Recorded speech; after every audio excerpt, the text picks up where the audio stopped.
Sisters అందరికీ నమస్కారం. ఈ రోజు అంగన్వాడీ వార్తలకి స్వాగతం. ఇంకా ఎవరైనా సబ్స్క్రైబ్ చేసుకోకపోతే సబ్స్క్రైబ్ చేసుకోండి. వీడియోస్ మాత్రం లైక్ చేస్తూ ఉండండి. ఇక వివరాలకు వెళ్తే ఆంధ్రప్రదేశ్ ప్రభుత్వం ఎన్నికల హామీల్లో భాగంగా అంగన్వాడీ టీచర్ల ఆయాల సమస్యల పట్ల కొంత దృష్టి సారిస్తున్నట్టు కనిపిస్తోంది. ఇటీవలనే దాదాపు 13 డిమాండ్లకు అంగీకారం అయితే తెలిపినట్టు తెలుస్తోంది. ఇంకా ఉత్తర్వులు అయితే వెలువడలేదు.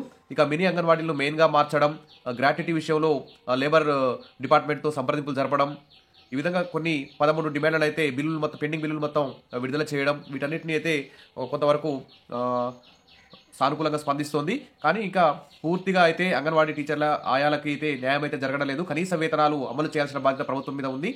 సరే, అది ఒక పక్కకు ఉంచితే అంగన్వాడీలకు కొత్త వంట సామాగ్రి, గ్యాస్ స్టవ్ స్థానంలో ఇండక్షన్ స్టవ్ అంటూ ఇక్కడ న్యూస్ అయితే చూస్తున్నాం. రాష్ట్ర వ్యాప్తంగా మరి అంగన్వాడీ కేంద్రాలను మరింత బలోపేతం చేసే దిశగా కూటమి సర్కార్ ప్రత్యేక దృష్టి సారించినట్టు తెలుస్తోంది. ఇప్పటికే మౌలిక సదుపాయాలను కల్పించింది.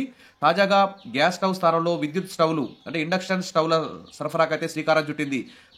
ప్రయోగాత్మకంగా రాష్ట్రంలో కొన్ని ప్రాజెక్టులకైతే పంపిణీ చేశారు. ప్రస్తుతం కొన్ని ప్రాజెక్టుల్లో దాదాపు వేల సంఖ్యలో అంగన్వాడీ కేంద్రాలకైతే వీటినైతే అందించడం జరిగింది. ఇక్కడ చూస్తే ప్రతి అంగన్వాడీ కేంద్రానికి ఇండక్షన్ స్టవ్, పప్పు, అన్నం ఉడకబెట్టడానికి 5 3 లీటర్ల కుక్కర్లు, కోడిగుడ్లు ఉడకబెట్టడానికి ఒక పాత్ర పంపిణీ చేశారు. ప్రతి కేంద్రానికి విద్యుత్ బిల్లు 20 నుంచి 500 దాకా ప్రభుత్వమే చెల్లించేందుకు కూడా అంగీకారం తెలిపినట్టు తెలుస్తుంది. ఇక ఖర్చు తగ్గింపు కోసమే ఈ చర్యలు తీసుకున్నట్టు ప్రభుత్వం అయితే ప్రకటిస్తుంది.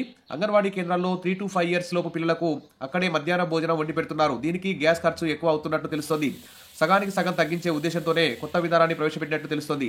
4 ప్రాజెక్టుల్లో ఇండక్షన్ స్టవ్ల పనితీరు అధ్యయనం చేసిన తర్వాత జిల్లాలో మిగతా 7 ప్రాజెక్టులకు స్టవ్లను ఇచ్చే అవకాశం ఉంది. మరోవైపు స్టవ్ పాత్రలను కేంద్రాలకు పంపిణీ చేసి 2 నెలలైంది. ఇప్పటికీ ప్రయోగాత్మకంగా అమలు కాలేదు. విధిగా ఇండక్షన్ స్టవ్లను వాడాలంటూ వారం రోజుల క్రితం జరిగిన సిడిపిఓల సమీక్షలో ఇక్కడ అధికారులు అయితే తెలియజేస్తున్నారు. మొత్తానికైతే పైలట్ ప్రాజెక్టుగా కొన్ని ప్రాజెక్టుల్లో ఈ విధానాన్ని అవలంబిస్తున్నారు. తర్వాత రాష్ట్ర వ్యాప్తంగా ప్రతి అంగన్వాడీ కేంద్రాన్ని కూడా ఈ విధంగా మార్గదర్శకాలు విడుదలయ్యే అవకాశం ఉంది. తప్పకుండా సబ్స్క్రైబ్ చేసుకోండి. వీడియోస్ అయితే లైక్ చేస్తూ ఉండండి. ఇక థ్యాంక్ యూ.